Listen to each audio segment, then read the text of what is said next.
Hello friends, आज हम class 10 का वेरी इंपॉर्टेंट चैप्टर शुरू करने जा रहे हैं, electricity.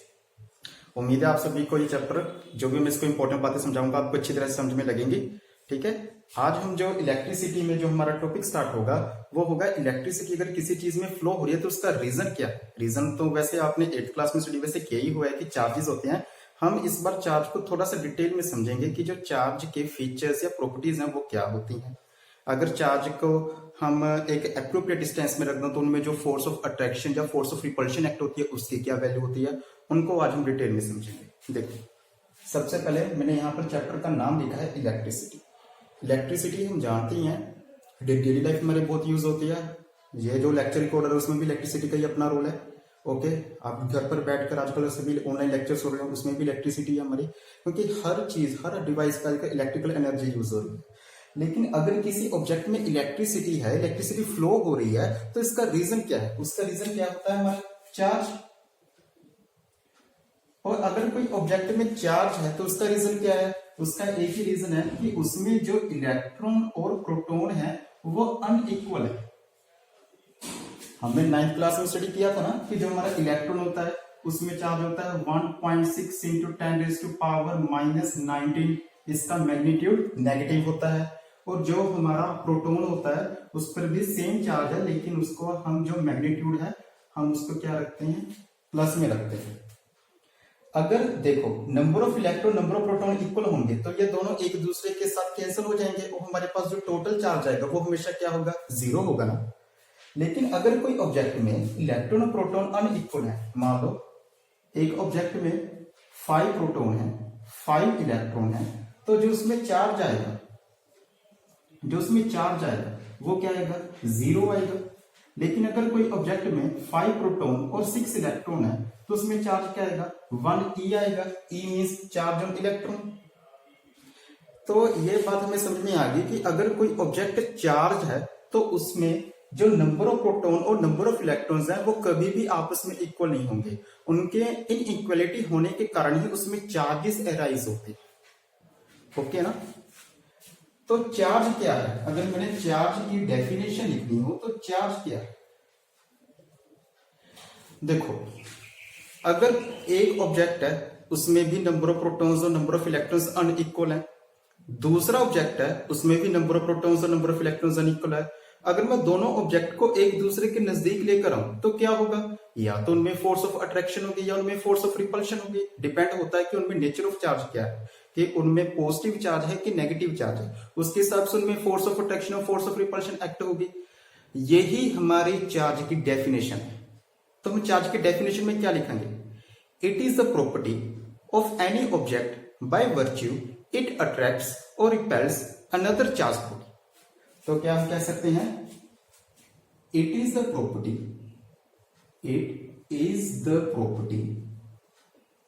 By virtue it attracts और रिपेल्स अनदर चार्ज बॉडी। ये हमारी क्या हो जाएगी? चार्ज की डेफिनेशन हो जाएगी। जो चार्ज की जो सिंबॉलिक फॉर्म होती है, जिस लेटर से हम इसको डिनोट करते हैं, वो यूज होता है Q. Q is the letter और symbol use for the denotation of charge. अब जो चार्ज है इसके जो एसआई यूनिट्स यूज होते हैं, चार्ज के एसआई यूनिट्स होते हैं कूलम। ये कि फेमस साइंटिस्ट का नेम है, उसके नेम पर लिखे हुए हैं। चार्ज के जो एसआई यूनिट्स हैं वो क्या है? हमारे कूलम। और जो इसकी सीरियस यूनिट्स हैं, वैसे 2 तरह की होती हैं लेकिन आप ये याद रख लो, ESU इलेक्ट्रोस्टैटिक यूनिट्स। और इनमें जो रिलेशन होता है 1 coulomb is equal to 3 into 10⁹9 ESU। ये इनमें रिलेशन होता है। एग्जैक्टली नहीं होता है, अप्रोक्सीमेट ये रिलेशन है, ये भी आपने याद रखना है। लेकिन आपको इसको कोरस्पॉन्डिंग रिलेशन के तौर पर याद रखना कि यही रिलेशन है हमारे पास। फिर से समझ लो, जो चार्ज है उसके एसआई यूनिट्स क्या होते हैं? कूलम। और जो चार्ज की सीरियस यूनिट है वो क्या होते हैं? ESU। और हमारा 1 कूलम 3 इंटू 10⁻9 ESU के इक्वल होता है। देखो यहां पर भी मैंने इसके जो यूनिट्स हैं एसआई में लिखे हैं कि जो हमारा इलेक्ट्रॉन है उस पर चार्ज होता है 1.6 इंटू 10⁻⁻19 से हमारा जो प्रोटॉन है उस पर भी सेम होता है, लेकिन इनकी नेचर ऑपोजिट होती है। नेचर को अलग अलग दिखाने के लिए इलेक्ट्रॉन के आगे मैंने क्या लगा दिया, नेगेटिव का साइन, प्रोटॉन के लिए पॉजिटिव का साइन। ओके, अब इससे देखो जो कोई इंपॉर्टेंट चीज लग रही है इसको नोट कर लो, उसके बाद मैं समझा।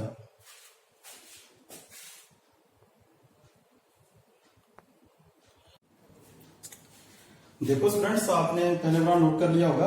अब इससे आगे देखो, ये भी देखो क्वेश्चन नंबर ये वेरी इंपॉर्टेंट है कि अगर कोई अनचार्ज बॉडी है, अनचार्ज का मीनिंग क्या हुआ, उस पर कोई चार्ज नहीं है, वो न्यूट्रल है, कि उसमें जो इलेक्ट्रॉन्स और प्रोटॉन के नंबर है वो आपस में इक्वल है। हमने उसको चार्ज करना है, मींस जो उसकी इक्वलिटी है उसको हमने डिस्टर्ब करना है कि उसमें जो नंबर ऑफ प्रोटॉन्स और नंबर ऑफ इलेक्ट्रॉन्स है वो आपस में इक्वल ना रहे। तो उसका क्या वे होगा, देखो वही वेज है जो हमने 8th क्लास में स्टडी किए थे, वही हमें रिपीट होंगे। देखो क्या क्या वेज है, एक तो हमें आता था उस वक्त बाय फ्रिक्शन या बाय रबिंग। सेकंड वे क्या होता है इसमें, बाय कंडक्शन। लास्ट में क्या होता है, बाय इंडक्शन। इनको मैं शॉर्ट में समझा रहा हूं क्योंकि सभी बच्चों ने 8th क्लास में इसको अच्छी तरह से स्टडी किया हुआ है। देखो बाय फ्रिक्शन, फ्रिक्शन में हमने क्या समझा था, सिंपल से एग्जांपल आती थी कि कोई स्केल है, स्केल को अगर हम अपने हेयर से रगड़ते हैं, अगर उसको हम किसी कागज के नजदीक लेकर जाएं तो उनमें अट्रैक्शन हो जाती है, क्योंकि जो स्केल है उस पर थोड़े से चार्जेस आ जाते हैं। होता क्या है एक्चुअल में, अगर हम कोई दो ऑब्जेक्ट को एक दूसरे के साथ, उनकी जब दो सरफेसेस एक दूसरे के साथ रब होती हैं, तो एक ऑब्जेक्ट में इलेक्ट्रॉन लूज हो जाते हैं, दूसरे में इलेक्ट्रॉन एक्सेप्ट हो जाते हैं।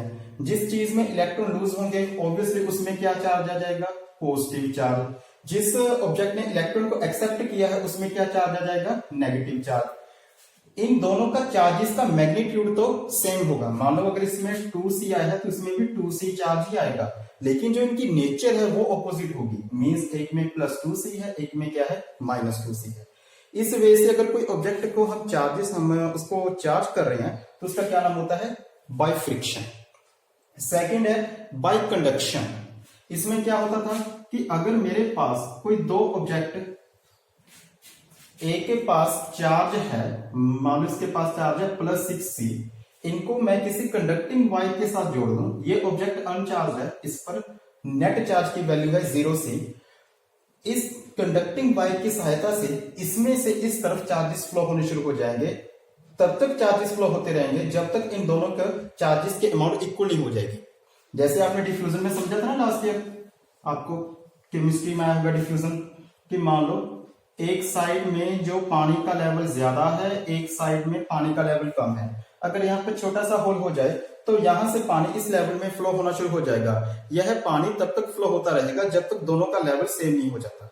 सिमिलर यहां पर होगा कि यहां से लेकर यहां तक तब तक चार्जेस फ्लो होते शुरू हो जाएंगे जब तक दोनों पर चार्जेस इक्वली हो जाएंगे। ऑब्वियसली इस पर भी क्या चार्ज आ जाएगा, +3c, इस पर भी क्या चार्ज आ जाएगा, +3। जब दोनों पर चार्जेस इक्वल हो गए तो इनमें चार्जेस फ्लो होने रुक जाएंगे और ये दोनों ऑब्जेक्ट क्या हो जाएंगे, चार्ज हो जाएंगे। इसमें से एक अच्छा एमसीक्यू बनकर आता होता है। देखो वो क्या होता है एमसीक्यू हमारे पास, कि मान लो अगर दो ऑब्जेक्ट हैं, इसमें चार्ज है -6c, मैंने दोनों को एक दूसरे के साथ जोड़ दिया। इस ऑब्जेक्ट पर क्या चार्ज हो कि कंडक्शन के बाद जो इन पर नेट चार्ज की वैल्यू आए वो क्या है, 0 आए। तो ऑब्वियसली अगर इसमें +6c चार्ज होगा, अगर इस पर +6c चार्ज होगा और इन दोनों को मैं आपस में जोड़ दूं तो इसमें तब तक चार्जेस फ्लो होते रहेंगे जब तक दोनों ऑब्जेक्ट आपस में न्यूट्रल ना हो जाए।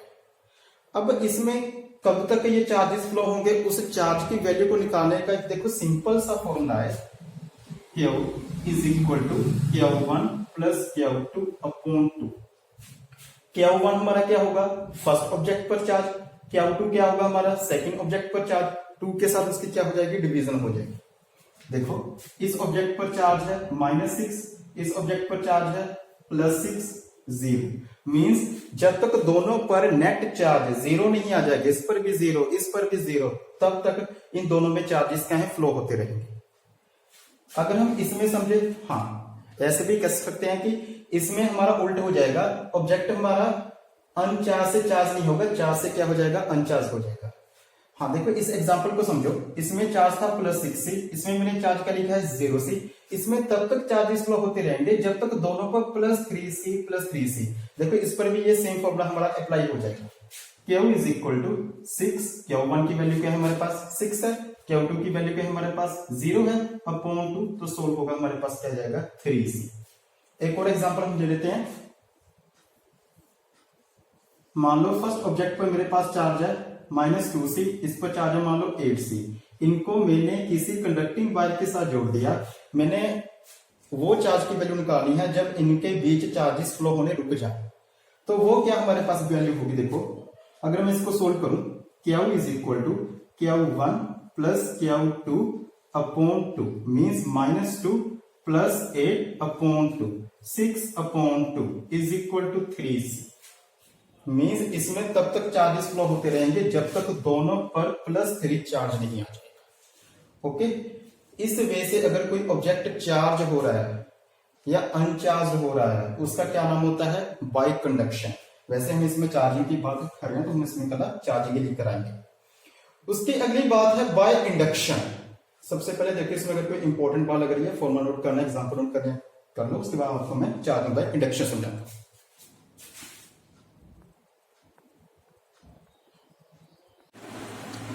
हाँ जी बच्चों, देखो जो हमारा चार्जिंग का लास्ट मेथड है उसका क्या नाम है चार्जिंग बाय इंडक्शन। मार्क हो गया, चार्जिंग बाय इंडक्शन। देखो बच्चों चार्जिंग बाय इंडक्शन में क्या होता है, मेरे पास ये कोई रिजिड स्पॉट है, इस पर कोई मेटेलिक स्फीयर है सस्पेंड किया हुआ है, ये न्यूट्रल है। न्यूट्रल है तो आपकी अंडरस्टैंडिंग है इसमें इलेक्ट्रॉन्स और प्रोटॉन्स के नंबर हमेशा क्या रहेंगे आपस में इक्वल रहेंगे। इसके नजदीक मैं कोई एबोनाइट रोड को नजदीक लेकर आ रहा हूं, अब याद आ रहा होगा 8th क्लास की याद है आपको। मान लो इसके ऊपर पॉजिटिव चार्ज है, मैंने इन दोनों को आपस में जोड़ा नहीं है, बीच में थोड़ा सा गैप रखा हुआ है, इसको जस्ट इसके नजदीक लेकर आया। जब मैं इसको इसके नजदीक लेकर आऊंगा तो क्या होगा, इसके सरफेस के ऊपर देखो स्टार्टिंग में क्या था कि इसमें इलेक्ट्रॉन जो प्रोटॉन्स हैं उनके नंबर इक्वल थे और वे यूनिफॉर्मली स्प्रेड आउट हुए थे, यानी कि यहाँ पर भी उतने ही इलेक्ट्रॉन प्रोटॉन है, इस एरिया में भी उतने ही इलेक्ट्रॉन प्रोटॉन है, इस एरिया में भी उतने ही इलेक्ट्रॉन प्रोटॉन है। लेकिन जैसे ही मैं किसी चार्ज ऑब्जेक्ट को इसके नजदीक लेकर आऊंगा, ध्यान रखना है कि मैंने इनको आपस में जोड़ा नहीं है। अगर जोड़ दूंगा तो इसमें क्या बन जाएगा चार्जिंग बाय कंडक्शन। तो चार्जेस यहां से यहां या फिर यहां से यहां फ्लो होने शुरू हो जाएंगे, वो नहीं गैप रखना है हमें।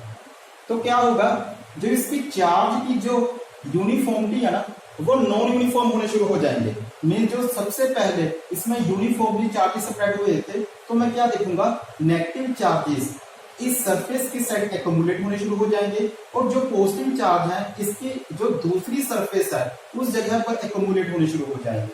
क्योंकि हम जानते हैं जो ऑपोजिट चार्जेस होते हैं वो हमेशा क्या होते हैं अट्रैक्ट होते हैं ना, और जो हमारे सेम चार्जेस हैं वो हमेशा क्या होते हैं रिपेल होते हैं। तो मीन जो ये जो स्फीयर है उसके ऊपर जो चार्जेस की डेंसिटी है वो क्या है हमारी चेंज होनी शुरू होगी। इस वे से देखो अगर सरफेस के ऊपर चार्जेस की डेंसिटी चेंज होनी शुरू हो जाए तो उसका क्या नाम होता है चार्जिंग बाय इंडक्शन।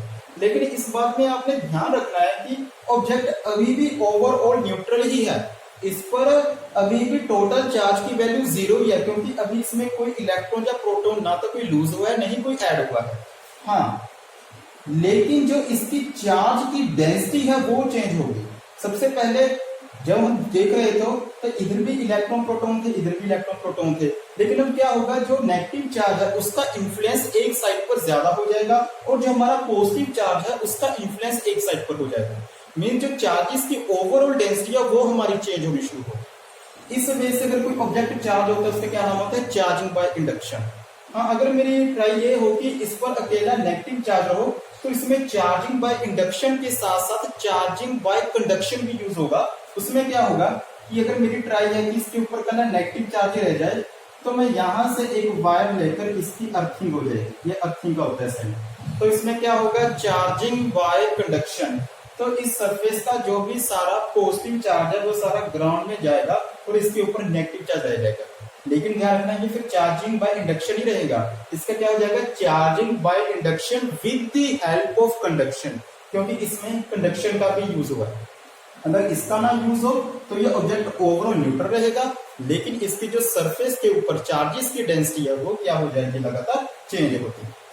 ओके, तो हमने क्या क्या मेथड समझे हैं कि अगर हमने किसी अनचार्ज ऑब्जेक्ट को चार्ज करना है, number 1 charging by friction, object को एक दूसरे के साथ रगड़ो, एक में इलेक्ट्रॉन लूज होकर दूसरे में एक्सेप्ट हो जाएंगे, एक ऊपर पॉजिटिव दूसरे के ऊपर नेगेटिव चार्ज आ जाएगा। सेकंड मेथड हमने क्या समझा है, चार्जिंग बाय कंडक्शन। उसमें क्या होता था कि दो चार्ज बॉडी को या तो डायरेक्टली एक दूसरे के साथ जोड़ दो या उनके बीच कोई ऐसा मटेरियल रख दो जो एक कंडक्टर हो, अच्छा, जिसमें चार्जेस फ्लो हो सकते हो। तो उसमें क्या होगा, तब तक चार्जेस एक ऑब्जेक्ट से दूसरे ऑब्जेक्ट तक फ्लो होते रहेंगे जब तक उन पर नेट चार्ज की वैल्यू इक्वल नहीं हो जाएगी। लास्ट में हमने क्या समझा है, चार्जिंग बाय इंडक्शन। इसमें हम ऑब्जेक्ट को एक दूसरे के साथ जोड़ते नहीं है, उनमें गैप रखते हैं, लेकिन जैसे ये ऑब्जेक्ट इसके नजदीक आएगा तो इसके ऊपर जो चार्जेस की डेंसिटी है वो चेंज हुई स्टार्ट हो जाएगी। पहले इसमें चार्ज यूनिफॉर्मली डिस्ट्रीब्यूटेड था, अब क्या होगा, जो नेगेटिव चार्ज है इस सरफेस के ऊपर एक्यूमुलेट होना शुरू हो जाएगा और जो इसके ऊपर पॉजिटिव चार्ज है वो इसके अनदर साइड पर एक्यूमुलेट शुरू होना जाएगा। इस प्रकार से अगर कोई ऑब्जेक्ट हमारा चार्ज हो रहा है उसका क्या नाम होता है, चार्जिंग बाय इंडक्शन। ओके, चलो आगे हम आपको समझाते हैं चार्ज की क्या क्या प्रॉपर्टीज होती है। तो देखो बच्चों, चार्ज की क्या क्या प्रॉपर्टीज होती हैं। अभी तक हमने क्या समझा है चार्ज के बारे में ना, चार्ज इसका सिंबल क्या होता है और जो इसके एसआई यूनिट्स हैं वो क्या होते हैं, coulomb, which is denoted by C. अब चार्ज की क्या क्या प्रॉपर्टीज है। नंबर 1, चार्ज हमारा स्केलर होगा कि वेक्टर होगा, तो ऑब्वियसली ये क्या है कि स्केलर, क्योंकि चार्ज के पास मैग्नीट्यूड तो है, उसकी कोई डायरेक्शन नहीं है। या फिर हम ऐसा भी कह सकते हैं कि जो चार्ज हम किसी बॉडी पर अगर कैलकुलेट होता है तो उसमें वेक्टर अलजेब्रा का यूज नहीं होता, उसमें सिंपल स्केलर अलजेब्रा का यूज होता है। एग्जांपल के लिए आपको समझाऊं, मेरे पास ये दो ऑब्जेक्ट है, इसके ऊपर चार्ज 2c है, इसके ऊपर चार्ज 5c है, मान लो दोनों पॉजिटिव चार्ज। अगर मैंने इसके ऊपर टोटल चार्ज निकालना हो तो सिंपल क्या आ जाएगा, इसकी वैल्यू 7c आ जाएगी ना। अगर ये ऑब्जेक्ट ऐसे भी रखे होते, इस पर चार्ज 2c है, इस पर चार्ज 5c है, अगर मैं इसके ऊपर टोटल चार्ज निकालूं तो इसका भी आंसर क्या आएगा, ऑब्वियसली 7c ही आएगा। टोटल चार्ज तो हमारा सेम रहेगा ना, वो तो चेंज नहीं हो रहा हमारा, मींस ये डायरेक्शन पर डिपेंड नहीं हो रहा, ये सिर्फ मैग्नीट्यूड पर डिपेंड हो रहा है। जिस फिजिकल क्वांटिटीज पर सिर्फ मैग्नीट्यूड हो, उसकी कोई डायरेक्शन ना हो, उसको हम क्या बोल देते हैं, स्केलर क्वांटिटी। तो मींस जो हमारी चार्ज है वो हमारी क्या है, स्केलर क्वांटिटी। सेकंड, छोटे होने से हम रटते आ रहे हैं इस चीज को कि जो हमारे लाइट चार्जेस हैं उनमें हमेशा रिपल्शन होती है, रिपेल होते हैं, और जो हमारे अनलाइट चार्जेस हैं उनमें हमेशा अट्रैक्शन होती है। ये तो अब छोटे होते ही रटते आ रहे हैं कि अगर पॉजिटिव और नेगेटिव चार्ज है तो उनमें अट्रैक्शन होगी, अगर लाइट चार्जेस है नेगेटिव और नेगेटिव और पॉजिटिव तो हमेशा उनमें क्या होती है, रिपल्शन होती है। जो हमारा थर्ड है, अगर हमने किसी बॉडी पर नेट चार्ज निकालना हो, क्यू चार्ज निकालना हो टोटल, तो उसमें सिंपल स्केलर एडिशन होगी, वो तो ऑब्वियसली होएगी, क्योंकि अगर कोई ऑब्जेक्ट, अगर कोई फिजिकल क्वांटिटी स्केलर है तो उसमें सिंपल एडिशन, सिंपल हमारा जो अलजेब्रा है वो अप्लाई हो जाएगा, उसमें कोई वेक्टर अलजेब्रा का यूज नहीं होता। एग्जांपल के लिए मान लो मेरे पास कोई ऑब्जेक्ट है, उस पर चार्जेस हैं Q1, Q2, Q3 up to Q1। अगर मैंने इसके ऊपर टोटल चार्ज निकालना हो तो सिंपल क्या हो जाएगी, इनकी एडिशन हो जाएगी। लेकिन ध्यान रखना है कि जो चार्जेस के मैग्नीट्यूड के साइन है वो आपने ध्यान से लिखने कि अगर कोई नेगेटिव चार्ज है तो मैं इसको क्या लिखूंगा, माइनस में, जो पॉजिटिव चार्ज है उसको मैं प्लस के साइन के साथ लिखूंगा। ये वेरी वेरी इंपॉर्टेंट पॉइंट है। अगर हम इसको थोड़ा सा अच्छे वे से लिखना हो, समीशन की फॉर्म में लिखना हो, इसको हम ऐसे भी लिख सकते हैं, समीशन आई की जो वैल्यू है 1 से लेकर n तक, इस सारे को हम समीशन या सिग्मा की फॉर्म में भी हम लिख सकते हैं। फोर्थ, जो हमारा चार्ज होता है ना, ये हमेशा क्या होता है, क्वांटाइज्ड होता है। Charge is always quantized.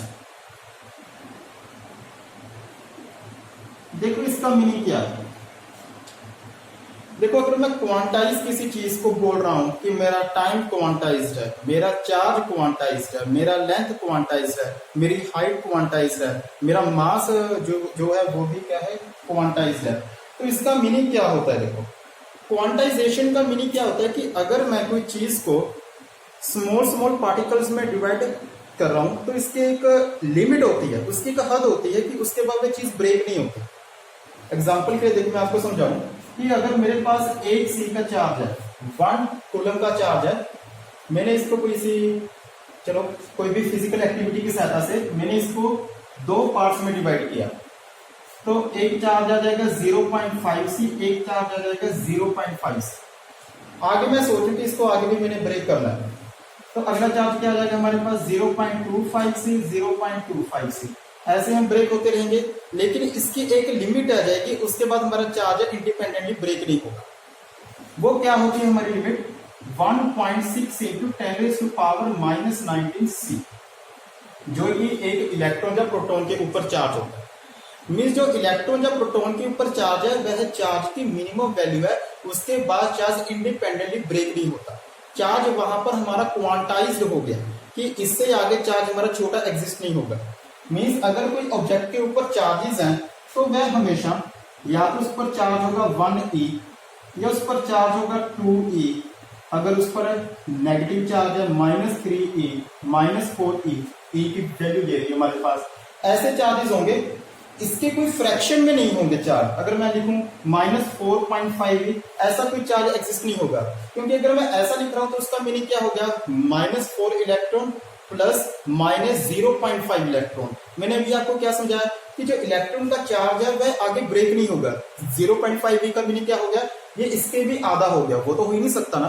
तो ये सिंपल सी अंडरस्टैंडिंग है कि अगर हमने किसी अपने कोई बॉडी पर चार्ज निकालना है तो चार्ज की जो मिनिमम वैल्यू है उसकी किसी इंटीजर के साथ ही मल्टीप्लाई होगी, उसकी किसी डेसिमल या फ्रैक्शन के साथ मल्टीप्लाई नहीं हो सकती। क्योंकि अगर फ्रैक्शन के साथ मल्टीप्लाई होगी तो उसका मीनिंग क्या होगा कि चार्ज कोई ना कोई चार्ज की ऐसी वैल्यू पे एग्जिस्ट हो रही है जो ई से भी छोटी हो। लेकिन चार्ज हमेशा क्वांटाइज्ड है, उसकी मिनिमम वैल्यू हमेशा ये रहती है, उससे छोटा चार्ज हमारा इंडिपेंडेंटली एग्जिस्ट नहीं होता। तो मीन्स अगर कोई ऑब्जेक्ट पर हम टोटल चार्ज निकाल रहे हैं वह हमेशा एन ई के इक्वल होगा, और हमारा जो एन होगा हमेशा क्या होगा? एक इंटीजर होगा। N belongs to integer. तो total charge is always equal to Q is equal to N e. फिर से देखो, ये मैं पॉइंट रिपीट कर रहा हूँ, बच्चों को बहुत ज्यादा इसमें कंफ्यूजन रहती है कि what you mean by quantization of charge. देखो, charge is quantize. Quantization of charge का मीनिंग ये है कि अगर हम चार्ज को छोटे छोटे हिस्सों में ब्रेक कर रहे हैं तो उसकी एक लिमिट आ जाएगी कि उसके बाद चार्ज इंडिपेंडेंटली ब्रेक नहीं होगा। अगर होगा भी तो वह एग्जिस्ट नहीं होगा, वह फिर से इतना हो जाएगा चार्ज कि अगर मैं सोचूं कि इस इलेक्ट्रॉन को मैं 2 पार्ट्स में तोड़ दूं तो फिर से वह जुड़कर इतना ही चार्ज आएगा। वैसे वह क्वांटम के साथ रिलेटेड है, इतना हम डिटेल में नहीं जाएंगे। आप ये समझो कि चार्ज की सबसे छोटी वैल्यू यही होगी हमारी 1.6 × 10⁻⁻19 सी। इससे मिनिमम वैल्यू चार्ज की एग्जिस्ट नहीं होती। तो मींस अगर कोई ऑब्जेक्ट पर चार्ज होगा तो या तो होगा 1e या होगा 2e या क्या होगा 4e, 3e, 6e, 7e, ऐसे होगा। ऐसे नहीं होगा 7.4e, क्योंकि 7.4e का क्या होगा मीनिंग? जो हमारा इलेक्ट्रॉन है 7 इलेक्ट्रॉन तो हो गए हमारे पास 7.4e की मीनिंग। 0.4e भी आ गया। 0.4e का मीनिंग क्या हो गया कि जो इलेक्ट्रॉन के ऊपर चार्ज है वह फ्रैक्शन में भी डिवाइड हो रहा है। मैंने अभी आपको क्या समझाया कि जो इलेक्ट्रॉन के ऊपर चार्ज होता है वो फ्रैक्शन में डिविजिबल ही नहीं है, तो वह हो ही नहीं सकता। मीन्स जो चार्ज है उसकी एक मिनिमम वैल्यू एग्जिस्ट होती है ई, और जो उसका टोटल चार्ज अगर हमने कोई ऑब्जेक्ट पर निकालना हो तो वह हमेशा एन ई के इक्वल होगा। और यहाँ पर एन हमेशा हमारा क्या होगा? एक इंटीजर होगा। 0 भी हो सकता है, क्योंकि अगर कोई 0 इज ऑल्सो इंटीजर, 0 तब आ जाएगा जब कोई हमारी ऑब्जेक्ट क्या होगा? न्यूट्रल हो। ओके, इसको नोट करो। आगे हम इसके लिए न्यूमेरिकल ट्राई करते हैं। हाँ जी बच्चों, आपने लिख लिया होगा। अब देखो, चार्ज के थोड़े से एक आधा न्यूमेरिकल है, उसको ध्यान से समझ लो। बिल्कुल सिंपल सा एनसीईआरटी का न्यूमेरिकल लिख रहा हूं। देखो, जो हमारा फर्स्ट न्यूमेरिकल है, एनसीईआरटी का है हमारा, find the number of electrons in 1 coulomb charge. कि हमें इलेक्ट्रॉन्स के नंबर निकालने हैं 1 कूलम चार्ज। तो इसका क्या आंसर होगा? देखो, सिंपल सी बात है। मैंने अभी आपको क्या समझाया था कि जो चार्ज है हमेशा हमारा क्या होता है? क्वांटाइज होता है। मीन जो टोटल चार्ज होगा Q, that will equal to N E. Q की जगह पर क्या जाएगा? 1। एन की जगह पर हम जानते हैं एन क्या होता है? हमारे नंबर ऑफ इलेक्ट्रॉन्स होते हैं। ई की वैल्यू क्या होती है? चार्ज ऑन इलेक्ट्रॉन, इसकी वैल्यू क्या होती है? 1.6 × 10⁻⁻19। इसकी एक के साथ क्या, इसकी एन के साथ क्या मल्टीप्लाई हो रही है। इधर को अगर क्या हो जाएगा? डिवाइड में हो जाएगा, तो क्या जाएगा? n is equal to 1/1.6 × 10⁻⁻19। ये पावर नेगेटिव में ऊपर जाकर प्लस में चेंज हो जाएगी 10⁻19।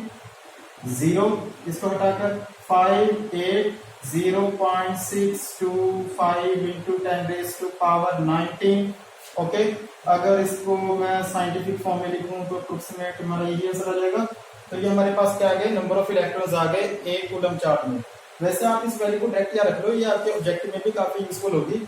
जैसे वहां पर आ जाए कि find the number of electrons in 5C, तो क्या होगा, इतना दोबारा से सोल्व करने की जरूरत नहीं है। अगर आपको याद है कि 1C में चार्ज में इलेक्ट्रॉन्स इतने होते हैं, तो 5 इसके साथ क्या हो जाएगी, मल्टीप्लाई हो जाएगी। इस वैल्यू को डायरेक्ट याद रखेगा।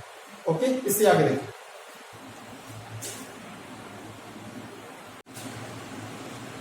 देखो स्टूडेंट्स, मैंने यहाँ पर आज के लिए दो टर्म्स लिखी हैं, इलेक्ट्रोस्टैटिक्स एंड इलेक्ट्रोडायनामिक्स। देखो इलेक्ट्रोस्टैटिक्स क्या होता है, study of charges at rest.